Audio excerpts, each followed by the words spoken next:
चलो शुरू करते हैं लोग पहला चैप्टर को। पहले चैप्टर का नाम क्या है? यूरोप में राष्ट्रवाद। किस क्लास का है? 10वीं क्लास का है और बिहार बोर्ड का। ठीक है, सबसे पहले बताओ राष्ट्रवाद मतलब होता क्या है? राष्ट्रवाद जो वर्ड दिया है, पहली बात कि यूरोप जो है एक महादेश हो गया, सिंपल बात है, इतना तो जान रहा है तुम लोग। राष्ट्रवाद मतलब क्या होता है? यूरोप में देशभक्ति की भावना जागने लगा, इसी को बोला गया यूरोप में राष्ट्रवाद। समझा गया? अब इसमें जानेंगे कि आखिर यूरोप के लोग में राष्ट्रवाद की भावना काहे जागृत हुआ। लोग धीरे धीरे होशियार होते जा रहे थे, समझ रहे ना। तो लोग सोच रहे थे कि अब लोगों पुराना का जो व्यवस्था था उसको हटा के नया व्यवस्था लाना चाहते थे। जैसे अभी तक वहाँ बहुत सारे देशों में, जैसे इटली में, जर्मनी में, फ्रांस में, इंग्लैंड में राजा था लो अभी तक। ठीक है, सब चाहता था लो कि राजा को हटा के क्या किया जाए, यहाँ पर लोकतंत्र की व्यवस्था किया जाए। और ऐसा होना क्यों शुरू हुआ? क्योंकि इससे पहले जो 9th क्लास में तुम लोग को पढ़ाए थे कि 9th क्लास में जब पढ़ा रहे थे तो उसमें क्या हुआ था, अमेरिका की क्रांति हुआ था। और अमेरिकी क्रांति में अमेरिका क्या हुआ था, स्वतंत्र होकर एक लोकतांत्रिक देश बन गया था, बना था ना अमेरिका। उसी को देखा देखी पूरा यूरोपीय कंट्री जितनी भी थी सब कोई चाहता था कि हमारे यहाँ भी लोकतंत्र व्यवस्था लागू हो। जिसकी वजह से क्या हो रहा है, बहुत सारी क्रांति हो रही है। जिससे पहले के ऊपर में लिखा हुआ फ्रांस की क्रांति कब हो रही है? 1789 यानी 1789 में। ठीक है, नीचे आएंगे उसी पेज में तो एक वर्ड लिखा हुआ ऑस्ट्रिया की राजधानी वियना। एक वर्ड याद रखिएगा बस, ऑस्ट्रिया की राजधानी क्या है? वियना। इतना बात याद रखिएगा। आगे आइएगा अगले पेज में, तो अगले पेज में ध्यान देंगे तो देखेंगे तो नीचे लिखा हुआ है वियना सम्मेलन, है ना। कि पहली बात तो वियना सम्मेलन हो कब रहा है? तो वियना सम्मेलन कब हो रहा है? 1815 में। इसकी मेज़बानी, यानी मेज़बानी कौन कर रहा है ना? मेटरनिक जो था, कौन था? चांसलर था। जो ऑस्ट्रिया का चांसलर कौन था? मेटरनिक। वही सम्मेलन कर रहा है, वियना सम्मेलन। सॉरी ना, तब दो क्वेश्चन यहाँ से बनेगा। पहली क्वेश्चन बनेगा कि वियना सम्मेलन कब होता है? तो 1815 में। और इसका चांसलर कौन था, है ना? तो कौन मेजबानी कर रहा था? तो ऑस्ट्रिया का जो चांसलर था, क्या नाम था उसका? मेटरनिक। और इस सम्मेलन में कौन कौन आए थे? तो ब्रिटेन था, रूस था, पर्सा था और ऑस्ट्रिया था। ठीक है, आगे आते हैं। वियना सम्मेलन समझ आ गया ना? वियना सम्मेलन कब हुआ था? 1815 ईस्वी में। समझ आ गया ना? अगले आते हैं, आगे जानने की कोशिश करते हैं। तो अगले पेज में देखिएगा तो मेटरनिक का फोटो है। मेटरनिक जो था उसके नीचे जस्ट देखिएगा तो लिखा हुआ है जर्मनी में 29 रियासतों का संघ कायम रहा। अब इसका मतलब क्या? 29 नहीं, 39 मतलब क्या हुआ इसका? इसका मतलब हुआ कि उस समय जर्मनी में जो था ना 39 रियासत थे। इसका मतलब होता है जैसे अभी वर्तमान में कैसे हमारे देश भारत में 28 गो राज्य है और 8 को केंद्र शासित है ना, उसी तरह जर्मनी 29 भागों में बटा हुआ था, छोटे बड़े राज्यों में। ठीक है, और ये सब कोई चाहता था लोग कि पूरे जर्मनी के मिला के एक एकीकृत करके एक जर्मन अलग देश बना लिया जाए, वरना जो कि पूरा एक साथ उसमें मिला हुआ हो। समझा गया कि नहीं समझा गया? ठीक है, और उसी के साथ साथ देखेंगे तो मेटरनिक में फ्रांस की भी पुरातन व्यवस्था वहाँ लागू थी, जिसको सुधारना चाहते थे, पुनर्स्थापना करना चाहते थे। समझ ना? आगे आइएगा तो नीचे देखेंगे लुई 18वां जो है फ्रांस का राजा बनता है बाद में। 9th क्लास में तुम लोग पढ़ाए थे कि लुई जो सुलावा था वो बहुत ही बेकार था शासक। लुई सुलावा के बारे में पढ़ाए थे कि नहीं पढ़ाए थे? लुई सुलावा की पत्नी का नाम था मेरी अंतोनेट, जो कि बहुत ज़्यादा निरंकुश शासक था, दुनू गुड़ा बकलोल था। 15,000 उन लोग के कर्मचारी जो काम करता था उसको पता नहीं था कि काय के लिए काम करता था, खाली वेतन लेता था लो, ढकार के सूझ जाता था, आराम से रहता था लो। ठीक है, 165 सालों के बाद लुई सुलावा जो है मीटिंग बैठाया था। बहुत सारा कहानी बताए थे 9th क्लास के जब इतिहास उसमें पढ़ा रहे थे, है ना। समझ रहे सर? उसमें बहुत डिटेल से समझाए थे सब किसी को। तो उसके बाद लोग वहाँ के गुस्सा के लुई 18वां को फांसी पर लटका दिया, मेरी अंतोनेट को भी फांसी पर लटका दिया गया। बाद में जो राजा बनता है उसका नाम क्या रहता है? लुई 18वें। तो लुई 18वां काफ़ी ज़्यादा सुधार के काम करता है और वो बहुत सारे ऐसे नियम बनाता है, संवैधानिक सुधार करता है। और जो नियम बनाता है ना उसके नियम जो है 1848 तक चलते हैं। 1800 कब तक चलते हैं? 1848 तक उसके नियम चलते हैं। लेकिन होता क्या है, बीच में 2 गो ऐसे शासक आता है लो जो बकलोल टाइप का था, मतलब कि वो जनता के खिलाफ काम करना शुरू करता है। जिसमें पहला एगो है कौन? चार्ल्स 10वां, और उसके बाद आएगा लुई फिलिप। दोनों के बारे में डिटेल समझने की कोशिश करते हैं। कारण क्या है कि चार्ल्स 10वें के समय में एक क्रांति होता है जिसे 1830 की क्रांति कहा जाता है। कौन सी क्रांति कहा जाता है ना? 1830। ये लिखा हुआ 1830। ठीक है, हिंदी में लिखा हुआ, बहुत सारे बच्चे समझ नहीं पाते हैं। ठीक है, तो 1830 की क्रांति होती है, जुलाई 1830 की। किसके कारण से होती है? तो लुई 18 नहीं, चार्ल्स 10वें के कारण होती है। लुई 18वें के बाद एक शासक आता है जिसका नाम क्या था? क्या नाम था उसका? बताओ, उसका नाम क्या था? चार्ल्स 10वां। क्या नाम था रे? चार्ल्स 10वें नाम था। और चार्ल्स 10वां जो था वो क्या था? एक तरह के निरंकुश प्रतिक्रियावादी शासक था। और ये क्या करता है, एक प्रधानमंत्री बनाता है किसको? पोलिगनेक को। और पोलिगनेक एकरो से ज़्यादा पगला, पोलिग्नेक क्या था, इससे भी ज़्यादा पगला था। तो चार्ल्स 10वें प्रधानमंत्री बनाता है पोलिग्नेक को, और पोलिग्नेक जो था ना, लुई 18वें द्वारा जो भी कानून बनाया गया था, जो नागरिकों के हित के लिए था, नागरिकों के लिए अच्छा के लिए बनाया गया था, उस सब चीज़ को बदल दिया। अब बदल के क्या किया, अभिजात वर्ग को ज़्यादा वैल्यू देने लगा, मतलब बड़े बड़े लोगों को ज़्यादा वैल्यू देने लगा। अब वहाँ की जनता खिसिया गई, वहाँ की जनता जो है बहुत ज़्यादा गुस्सा में आ गई, और वहाँ की जनता जो थी हल्ला करना शुरू कर दिया। ऐसा स्थिति आ गया फ्रांस में कि ऐसा लगने लगा कि वहाँ पर गृह युद्ध शुरू हो गया। तो 28 जून 1830 ईस्वी को गृह युद्ध प्रारंभ हो गया है कि नहीं है। 28 जून 1830 ईस्वी को गृह युद्ध मतलब क्या होता है, अपने ही देश में आपस में जब लोग लड़ने लगते हैं या सरकार के खिलाफ हल्ला उठा देते हैं तो उसको गृह युद्ध कहा जाता है, समझे ना। तो वहाँ का लोग, जनता क्या हुई, पूरी तरह से गुस्सा आ गई और गृह युद्ध करना शुरू कर दी। और ये गृह युद्ध हो ही रहा था, तब तक पोलिग्नेक और ये कौन था, चार्ल्स 10वां, दोनों बड़ा मिल के एगो 4 गो अध्यादेश ला दिया। अध्यादेश मतलब बताए थे तुम लोग को क्या होता है अध्यादेश, मतलब आधा अधूरा आदेश, मतलब कि जल्दीबाजी में कोई भी कानून लाया जाता है उसको अध्यादेश बोला जाता है, समझ रहे ना। तो 4 गो अध्यादेश ला दिया गया। चारों अध्यादेश बहुत ही कठोर था, हार्ड था, जो जनता के खिलाफ में था। अब जाहिर सी बात है, जनता एगो तो गृह युद्ध कर रहा है पहले ही से इसके नियम कानून से, और ऊपर से 4 गो और नियम कानून खतरनाक थोप दीजिए, तो जनता शांत थोड़ी रहेगा। जनता क्या हो गया, बहुत तरह से भड़क गए, जिसके कारण एक क्रांति भड़की, जिसको जुलाई 1830 की क्रांति कहा जाता है। समझ रहे कि नहीं समझ रहा कि जुलाई 1830 की क्रांति क्यों हुआ है। अब इसको क्या किया गया, जो चार्ल्स 10वां था इसको गद्दी पर से उठा के फेंक दिया गया, मतलब कि इसको राजा पर से हटा दिया गया। और उसके बाद ये किस वंश का था, तो बुर्बो वंश का था। किस वंश का था, तो बुर्बो वंश का अंत कर दिया गया कि भैया अब इस वंश का कौन शासक नहीं बनेगा, सब बकलोल टाइप का सब। उसके बाद एक नया वंश की शुरुआत किया गया। उस वंश का क्या नाम था, बुर्बो वंश के बाद किस वंश की स्थापना कर दिया, आर्लियंस वंश की स्थापना कर दी गई। उसकी गद्दी पर आर्लियंस के वंश के जो राजा था, क्या नाम था उसका, लुई फिलिप, ठीक है, लुई फिलिप को राजा बना दिया गया। लोग को मानना था कि लुई फिलिप जो है अच्छा राजा बनेगा, ये देश की जनता के लिए काम करेगा, लेकिन उल्टा है इसका उल्टा। लुई फिलिप जब जैसे राजा बनता है तो उसके शासनकाल में भी एक क्रांति होता है, जिसको अगले पेज में आइएगा, पेज नंबर आप लोग 5 खोलिए, 5 निकालिए, उसमें देखिए, ठीक है। यहाँ पर लिखा हुआ है 1848 की क्रांति, जो कि बहुत सारे बच्चे को समझ नहीं आता है हिंदी में, ठीक है ना। तो 1848 की जो क्रांति होती है, क्यों होती है, तो इसका कारण होता है लुई फिलिप, ठीक है। और लुई फिलिप ही क्यों होता है, तो लुई फिलिप एक तो किस वंश का था, आर्लियंस वंश का था। बुर्बो वंश को समाप्त कर दिया गया और उसके बाद नया शासक बनता है लुई फिलिप, जो कि एक उदारवादी शासक था, परंतु महत्वाकांक्षी था। महत्वाकांक्षी मतलब क्या होता है, वो चाहता था ना कि लोग उसी का बात माने, मतलब वो जो करे ना वो बेस्ट है, समझ रहे ना। उदारवादी था, लोगों के हित के लिए चाहता था कुछ करे, लेकिन दूसरी बात कहते हैं उसके अंदर घमंड बहुत ज़्यादा था, उसी को महत्वाकांक्षी कहा था, ठीक है। और वो स्वर्णिम मध्यवर्गीय नीति का अवलंबन किया, मतलब बड़े बड़े लोगों को, बिजनेसमैनों को ज़्यादा वैल्यू दिया, ठीक है। और क्या किया कि गीजो को प्रधानमंत्री बना दिया। गीजो जो था ना वो पूरी तरह से गिजाइल था, मतलब उसका दिमाग गिजा गया था एक तरह से, समझो कि गीजो जो था ना, उधर जो पोलिग्नेक जो प्रधानमंत्री बना था चार्ल्स 10वें के समय में, जस्ट अभी जो पहले बताए हैं, उसी की तरह ये भी एकदम खत्मे राजा था। और ये तो और खतरनाक था, ये कट्टर प्रतिक्रियावादी था। क्या था, कट्टर प्रतिक्रियावादी था। और ये भी बहुत सारा नियम कानून लाने लगा, जिससे जनता फिर नाखुश हो गई। फिर जनता कही कि ये पगले है, मतलब बुर्बो वंश को खत्म किया, आर्लियंस वंश आ गया, ये क्या है, ये भी तरह से पूरी तरह से पगलाइल है सब। जिसकी वजह से क्या होता है कि लुई फिलिप के खिलाफ में, और ये कौन था, है ना, गीजो जो था प्रधानमंत्री, इसके खिलाफ में लोग, जनता पूरी तरह से आवाज़ उठाई और इनको भी गद्दी पर से उठाकर फेंक दी और इनको भगा दी। भाग के ये कहाँ चले गए, इंग्लैंड अपनी गद्दी त्याग कर चले गए। उसके बाद अब बोला गया कि भैया अब जो है फ्रांस में कोई राजा फाजा नहीं रहेगा, अब यहाँ पर जो है लोग अपने मन से सरकार को चुनेंगे, यानी कि मत अधिकार का ऑर्डर मिल गया, मताधिकार का, वोट देने का अधिकार मिल गया। 21 वर्ष की उम्र से जितने भी ज़्यादा लोग थे उनको वोट देने का अधिकार दिया जाने लगा, कि अब जो है लोग 21 वर्ष से ज़्यादा जो उम्र के हैं लोग क्या करेंगे, वोट देंगे और फ्रांस में अपने मन से सरकार चुनेंगे।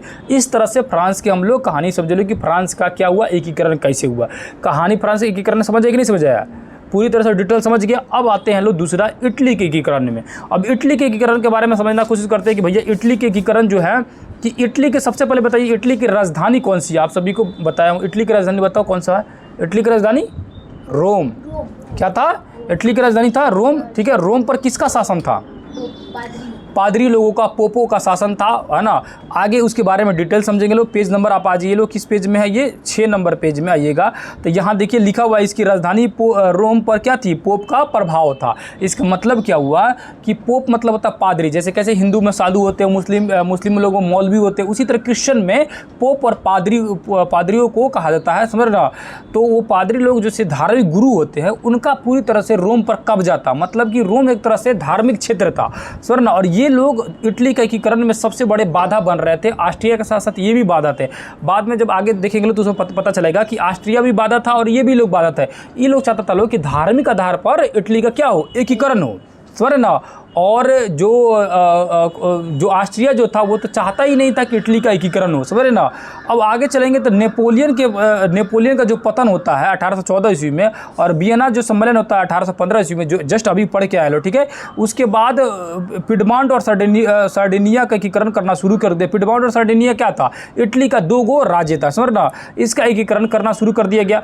आगे चलेंगे तो मेजनी के बारे में जानेंगे। ये जो मेजनी था ना, बहुत ज़्यादा सहयोग करेगा इटली के एकीकरण करने में। मेजनी एक दल बनाता है, जिस दल का नाम क्या था, कार्बोनेरी दल। क्या नाम था भैया, तो कार्बोनेरी दल। ये कार्बोनेरी दल जो था, एक तो गुप्त दल था, क्या था भैया, तो गुप्त दल था। क्या था, गुप्त दल था। ध्यान से देखिएगा तो यहाँ पर लिखा हुआ है गुप्त दल था। और इसका काम क्या था, छापामार युद्ध करना। और इसका उद्देश्य क्या था, मकसद क्या था, तो गणराज्य की स्थापना करना इसकी मकसद था, ठीक है ना। तो एक क्वेश्चन पूछेगा कि मेजनी का संबंध किस गठन से था या किस संगठन से था, तो कार्बोनेरी संगठन से था। ये संगठन कौन सा था, तो गुप्त दल था, समझ रहे ना। और इसका काम क्या था, छापामार युद्ध करना और गणराज्य स्थापना करना इसका काम था, ठीक है। आगे आने की कोशिश करते हैं, मेजनी के बारे में जानते हैं। तो मेजनी क्या था, एक तो साहित्यकार था, गणतांत्रिक विचारों का समर्थक था और योग्य सेनापति था, याद रखिएगा, समझेगा ना। आगे चलेंगे तो देखेंगे ना, सार्डिनिया पिडमॉन्ट का शासक कौन बनता है, चार्ल्स एल्बर्ट बनता है। और चार्ल्स एल्बर्ट के साथ साथ में रहकर मेजनी जो है इटली के एकीकरण में काफ़ी ज़्यादा मदद करता है। तो याद रखिएगा, चार्ल्स एल्बर्ट का संबंध किसके साथ है, मेजनी के साथ। यानी चार्ल्स एल्बर्ट क्या बनता है, शासक बनता है, और मेजनी वहाँ का क्या बनता है, चांसलर बनेगा, जो इसके साथ साथ में काम करेगा। आगे आते हैं स्वर्ण।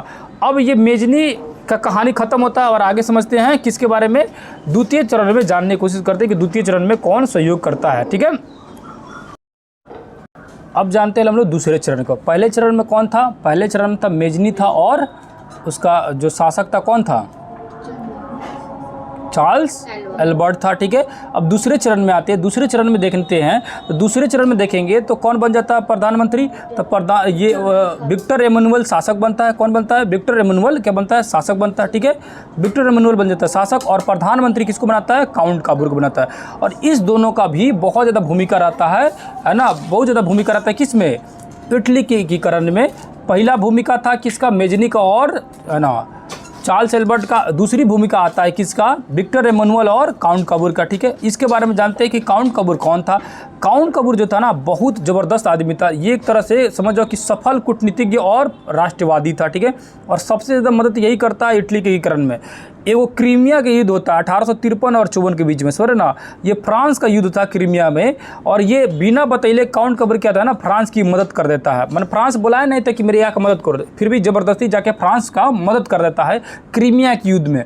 इससे फ़ायदा क्या होता है काउंट काबूर को, जब पेरिस में समझौता किया जाता है ना, पेरिस में जब मीटिंग बैठता है तो फ्रांस क्या करता है, ऑस्ट्रिया को भी बुलाता है, और ऑस्ट्रिया के साथ साथ काउंट काबूर को भी बुलाता है।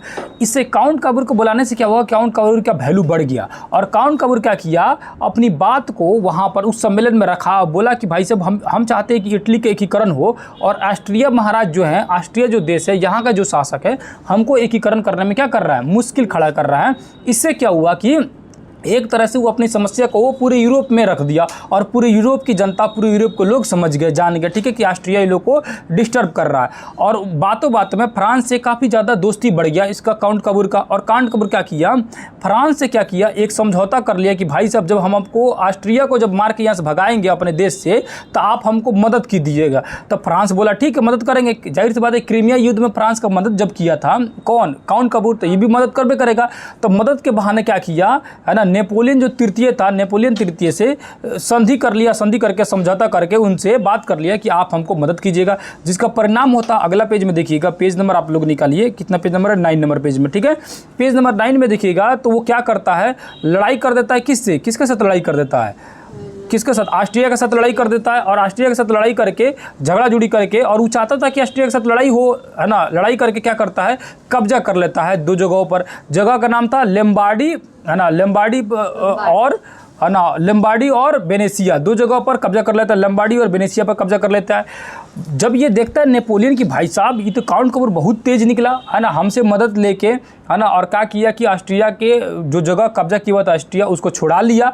तो ये काउंट जो नेपोलियन तृतीय था ना, इसके मन में बैठने लगा कि भाई साहब ये आगे बढ़ेगा ना तो हमारे लिए भी खतरा है, ये हमारे लिए भी डेंजरस है, ठीक है, सुनो ना, ये हमारे लिए भी डेंजरस है। तो क्या किया, बीच में नेपोलियन तृतीय आके घुस गया, और घुस के आके क्या किया, कहने लगा कि ना ना ना ऐसे नहीं काम चलेगा, आप काम कीजिए कि हम आप दोनों को समझौता कराते हैं, और 2 जगह जो कब्जा की है यानी लombardy और वेनेसिया को, तो वेनेसिया को ऑस्ट्रिया को दे दीजिए और लombardy आप रख लीजिए, ठीक है, मतलब दोनों गुड़ा के बीच में समझौता करा दिया, समझौता करा के छोड़ के चला गया, ठीक है ना।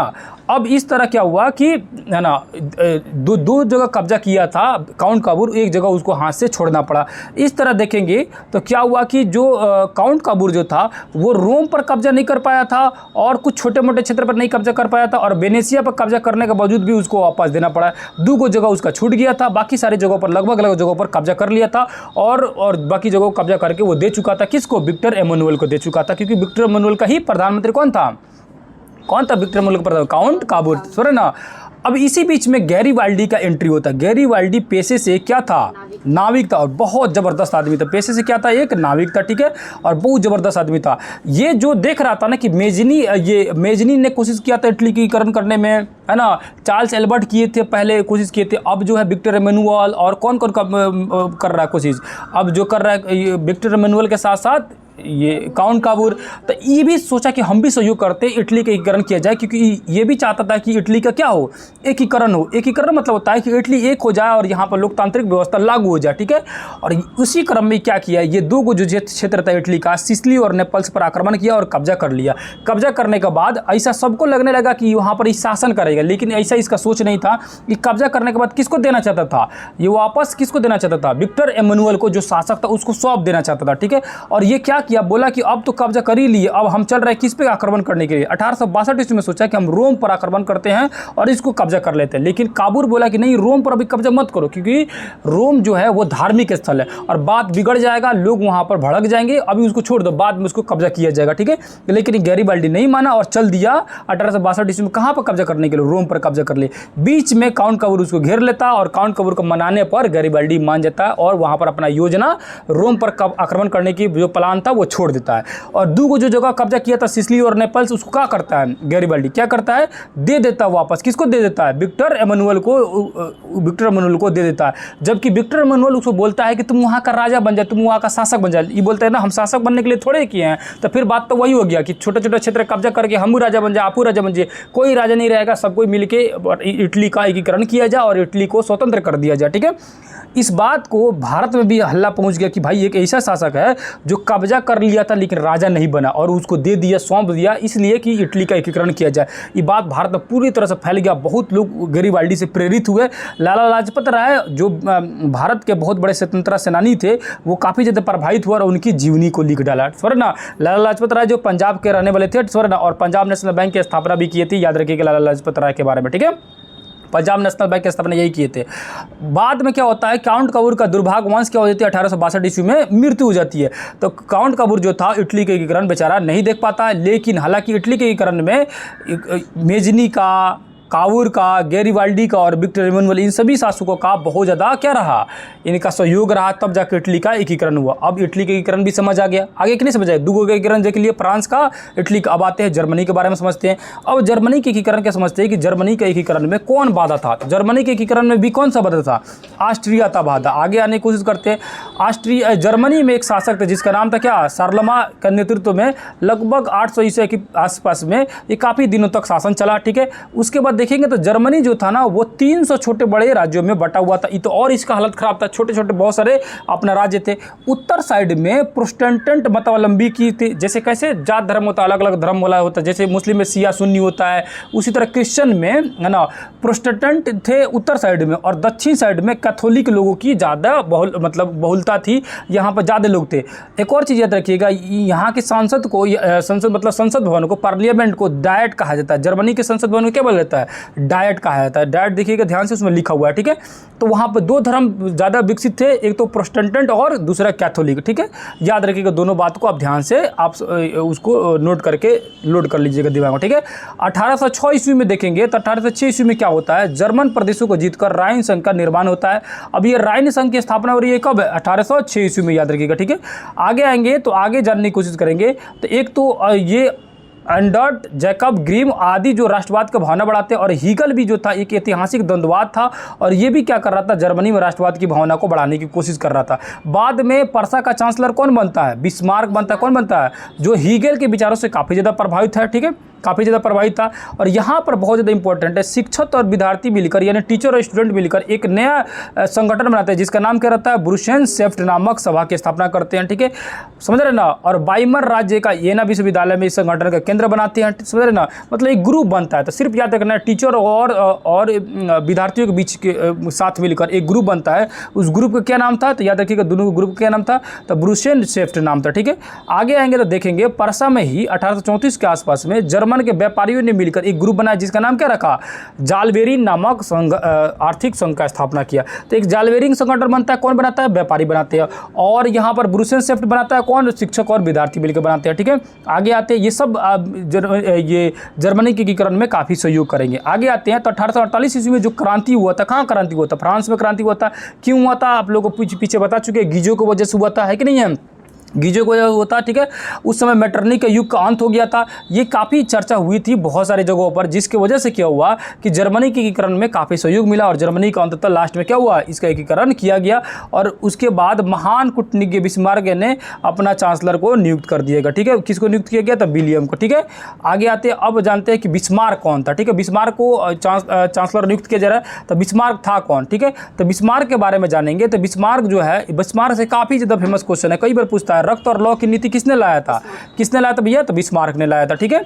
आगे जानने की कोशिश करते हैं, ठीक है। बिस्मार्क के बारे में ये चीज़ें आप लोग एकदम याद रखिएगा। बिस्मार्क जो है 1864 ईस्वी में है ना, स्लेविंग और हालेस्टीन राज्यों के मुद्दे को लेकर डेनमार्क पर क्या करता है, 1864 ईस्वी में आक्रमण कर देता है। तो पूछेगा बिस्मार्क जो है 1864 ईस्वी में किस पे आक्रमण करता है, तो डेनमार्क पर आक्रमण करता है। उसके बाद यहाँ ये सेडवा का युद्ध जो है काफ़ी फेमस है, कई बार एग्जाम में पूछता है। ऑस्ट्रिया और पर्सा के बीच में एक लड़ाई हो रही है, याद रखना, ऑस्ट्रिया और किसके बीच में, पर्सा के बीच में। कब हो रहा है, 1866 ईस्वी में। तो लड़ाई का नाम क्या है, सेडवा का युद्ध। क्या नाम है भैया, तो सेडवा का युद्ध। सेडवा का युद्ध याद रखिएगा, ऑस्ट्रिया और पर्सा के बीच में 1866 में। आगे आएंगे तो फ्रांस और पर्सा, ये ऑस्ट्रिया और फ्रांस के बीच में किसके लड़ाई हो रही है, किसके बीच में, फ्रांस और पर्सा के बीच में। फ्रांस और पर्सा के बीच में कब हो रही है, 19 जून 1870 ईस्वी में। इस युद्ध का क्या नाम है, सेडान का युद्ध। पहले था सेडवा का, अब कौन है, सेडान का युद्ध, जिसका संधि होता है 10 मई 1871 ईस्वी में, जिसका नाम था फ्रैंकफर्ट की संधि। दोनों याद रखिएगा, सेडवा का युद्ध भी और सेडान का युद्ध भी, ठीक है। और फ्रैंकफर्ट की संधि भी याद रखिएगा 1871 ईस्वी में होती है, सेडान के युद्ध के बाद, ठीक है। दोनों चीज़ आप लोग को दिमाग में रहना चाहिए, ठीक है, समझ गए ना। अब इसका देखा देखी जो हंगरी था, हंगरी के बोहेमिया थे, यूनान थे, ये सब लोग कूदने लगे कि हमको भी स्वतंत्र करो, ठीक है। सब कोई स्वतंत्रता के लिए लड़ाई करना शुरू कर दिए, जिसमें यूनान आगे आया। यूनान काहे स्वतंत्र होना चाहता था, तो यूनान को कब्जा करके कौन रखा था, तुर्की कब्जा करके रखा था। और तुर्की में था ऑटोमन साम्राज्य, कौन था भैया, तो ऑटोमन साम्राज्य था।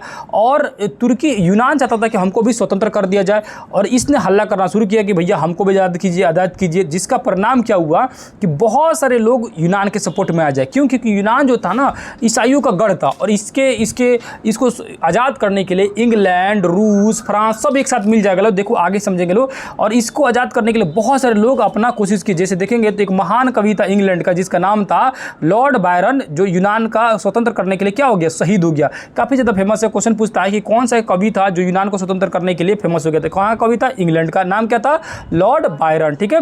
क्या नाम था भैया, तो लॉर्ड बायरन नाम था। आगे आएंगे, आगे जानेंगे तो तुर्की के खिलाफ में लड़ने के लिए गुट बना लेता कौन, 1826 ईस्वी में ग्रेट ब्रिटेन और रूस समझौता करता लो। बाद में 1827 ईस्वी में लंदन में एक सम्मेलन होता है, जिसमें इंग्लैंड, फ्रांस और रूस सब मिलकर क्या करता लो, तुर्की के खिलाफ ईरान को आज़ाद करने के लिए लड़ाई लड़ना शुरू कर देता लो। तुर्की के साथ कौन दे रहा था, सिर्फ एक दे रहा था, मिस्र की सेना दे रहा था, ठीक है। 1829 ईस्वी में भयानक लड़ाई होती है और तुर्की की हार हो जाती है, जिसके बाद 1829 ईस्वी में एक संधि होती है जिसका नाम रहता है एड्रियानोपोल की संधि। क्या नाम होता है, एड्रियानोपोल की संधि। एड्रियानोपोल की संधि किसके खिलाफ किया जाता है, तुर्की को शांत करने के लिए किया जाता है। और 1832 ईस्वी में अंततः यूनान को आज़ाद कर दिया जाता है और इस तरह ये आज़ाद हो जाता है, ऑटोमन साम्राज्य से बाहर निकल जाता है। और उसके बाद क्या बनता है, वहाँ का राजा बनता है कौन, बवेरिया के शासक ओटो को वहाँ का राजा घोषित कर दिया जाता है। कहाँ का राजा है, यूनान के राजा बन जाता है। इस तरह क्या हुआ, यूनान हो गया आज़ाद। अब हंगरी भी हल्ला करने लगा, हंगरी बोला हमरो आज़ाद करो, है ना। हंगरी पर कब्जा किसका था, ऑस्ट्रिया का था। हंगरी हल्ला करने लगा, हंगरी के नेता थे कोसूत और फ्रांसिस डिक, ये लोग हल्ला करने लगे हमरो आज़ाद करो, देखा देखी है कि नहीं है, समझ रहे ना। लेकिन हंगरी को आज़ाद नहीं किया गया, कुछ काच बात मान लिया, कौन बात मान लिया, ऑस्ट्रिया, और कुछ काच छूट दे दिया, पूरी तरह से आज़ाद नहीं किया। पोलैंड बोला कि हमरो आज़ाद करो, ठीक है, पोलैंड भी करा कि हमरो आज़ाद करो। पोलैंड के कब्जा कौन था, रूस कब्जा किया था पोलैंड पर, और पोलैंड भी चाह रहा था आज़ाद होने के लिए, लेकिन रूस का क्या पीट पाट के इनको कुचल उचल के शांत कर दिया, ठीक है, ये लोग आज़ाद नहीं हो पाए। बोहेमिया भी बोला हमरो आज़ाद करो, मतलब सबको हुआ करने लगा लो कि आज़ाद करो। क्यों, कि पूरे देश में मैंने एक तरह से एकीकरण का हवा उड़ गया था। इसका परिणाम क्या हुआ, इसका परिणाम यही होता है जो ऑटोमन साम्राज्य था तुर्की का, वो पूरी तरह से ध्वस्त हो गया, खत्म हो गया, ठीक है। और पूरी तरह से ये देश जो है लड़ाई में झुक गया एक दूसरे के साथ। बाद में देखेंगे तो भारत में टीपू सुल्तान जो थे, ये मैसूर के शासक थे, इनके पिताजी का नाम था हैदर अली, है ना। ये एक ग्रुप बनाते हैं, जिस ग्रुप का नाम था क्या, जोकोबियन, है ना, जोकोबियन क्लब बनाते हैं, जो फ्रांसीसियों से दोस्ती करते हैं और फ्रांसीसी के साथ मिलकर एक वृक्ष बनाते हैं, जिसका वृक्ष लगाते हैं, जिसको नाम रखते हैं स्वतंत्रता का वृक्ष, समझ ना। तो क्वेश्चन कभी कभी पूछता है कि जोकोबियन क्लब का कौन सदस्य था भारत का, तो टीपू सुल्तान तो सदस्य थे। जोकोबियन जो क्लब था वो फ्रांसीसियों का क्लब था, समझ रहे ना। और ये लोग मिलकर क्या किए, एक स्वतंत्रता का वृक्ष लगाए। आगे आने की कोशिश करेंगे तो नेपल्स की जो क्रांति 1821 ईस्वी में होती है और 1830 ईस्वी में स्पेनिश की स्वतंत्रता का आंदोलन भी शुरू होता है। ये सारी चीज़ें हम लोग पूरी डिटेल से इसमें समझ गए। अब रह गया क्वेश्चन आंसर को, थोड़ी सी क्वेश्चन आंसर जो बच गया इसको देख लेते लो, 5 मिनट में भी खत्म हो जाएगा। देखो, इटली और जर्मनी के वर्तमान में किस महादेश के अंतर्गत आते हैं, तो किसके अंतर्गत आते हैं, यूरोप के अंतर्गत आते हैं। दूसरा क्वेश्चन लेकर आया, फ्रांस में किस शासक वंश की पुनर्स्थापना वियना कांग्रेस के द्वारा हुआ, तो वियना कांग्रेस के बाद कौन से वंश की स्थापना हो रहा है, बुर्बो वंश का, ठीक है ना। उसके बाद देखेंगे तो मेजनी का संबंध किससे संबंध था, तो कार्बनेरी से था, जो कि गुप्त संगठन था। अगला क्वेश्चन लिखा, इटली और जर्मनी के एकीकरण के निम्न में विरोध कौन कर रहा था, तो ऑस्ट्रिया कर रहा था, बहुत बड़ा का मतलब बाधा था। अगला क्वेश्चन लेके आया, काउंट काबूल को विक्टर मैनुअल को किस पद पर नियुक्त किया था, प्रधानमंत्री के पद पर। गैरिबाल्डी पेशे से क्या था, नाविक था, है कि नहीं है। अगला क्वेश्चन देखेंगे 7 नंबर, तो जर्मन राइन राज्य का निर्माण किसने किया था, नेपोलियन बोनापार्ट ने किया था, ठीक है। अगला क्वेश्चन देखेंगे, लिखा हुआ है ना, जालबेरिन एक संस्था थी, किसकी संस्था थी, व्यापारियों की संस्था थी। अभी जस्ट हम लोग पढ़े लो, रक्त और लौ की नीति का उल्लंघन किसने किया, बिस्मार्क ने किया। फ्रैंकफर्ट की संधि कब हुई थी, 1871 में। यूरोप वासियों ने किस देश का साहित्य ज्ञान प्रेरणा स्रोत रहा, तो यूनानियों का ज्ञान और प्रेरणा स्रोत रहा। आगे देखेंगे 1829 ईस्वी में एड्रियानोपोल की संधि जो हो रही है किसके बीच में हो रही है, तुर्की के साथ हो रही है, ठीक है। अब आगे खाली जगह क्वेश्चन आंसर देखेंगे इसको, तो डैश के युद्ध ने एक महाशक्ति के पतन में दूसरी यूरोपीय महाशक्ति का जन्म हुआ, किसके युद्ध के बाद, सेडान के युद्ध के बाद। सेडवा का युद्ध किसके बीच में हो रहा है, ऑस्ट्रिया और पर्सा के बीच में। 1848 ईस्वी में फ्रांसीसी क्रांति जो है किस युग का अंत कर दिया, पुरातन युग का। वेटिकन सिटी में राजमहल जहाँ पोप रहते थे, इटली के एकीकरण से क्या रहा, वो बचा रहा, इटली के एकीकरण वहाँ पर नहीं हो पाया। आगे देखेंगे तो यूनान एक स्वतंत्र राष्ट्रवाद घोषित करने के बाद बेबेरिया के शासक किसको बनाया गया, ऑटो को वहाँ का राजा घोषित कर दिया गया। हंगरी की राजधानी क्या है, बुडापेस्ट, है कि नहीं है। आगे आएंगे तो मिलान करने में देखेंगे, मेजनी किससे मिलान होगा, इटली से। हिगेल किससे मिलान होगा, दार्शनिक से। बिस्मार्क जर्मन चांसलर था और विक्टर एमेनुएल क्या था, राजनीतिज्ञ था। अगला मिलान देखेंगे तो वियना सम्मेलन कब हो रहा है भैया, तो 1814-15 में हो रहा है ना। मेटरनिक का पतन कब हो रहा है भैया, तो मेटरनिक का पतन हो रहा है 1848 में। इटली के एकीकरण 1871 में। सेडान का युद्ध 1870 में होता है, ठीक है। अगला देखेंगे तो कोसूत जो है किससे मिलान होगा, हंगरियन राष्ट्रवादी नेता था। एड्रियानोपोल की संधि कब हो रही है, 1829 ईस्वी में। यूनान की स्वतंत्रता 1832 में, और पोलैंड का आंदोलन कब हो रहा है, 1863 ईस्वी में हो रहा है। इस तरह हो गया हम लोग का पहला चैप्टर पूरी तरह से कंप्लीट। किसी भी तरह का दिक्कत होगा तो आप कमेंट करके पूछ सकते हैं, फिर किसी दूसरे क्लास में मिलेंगे। तब तक के लिए धन्यवाद, नमस्कार, अस्सलाम वालेकुम, जय हिंद, जय भारत।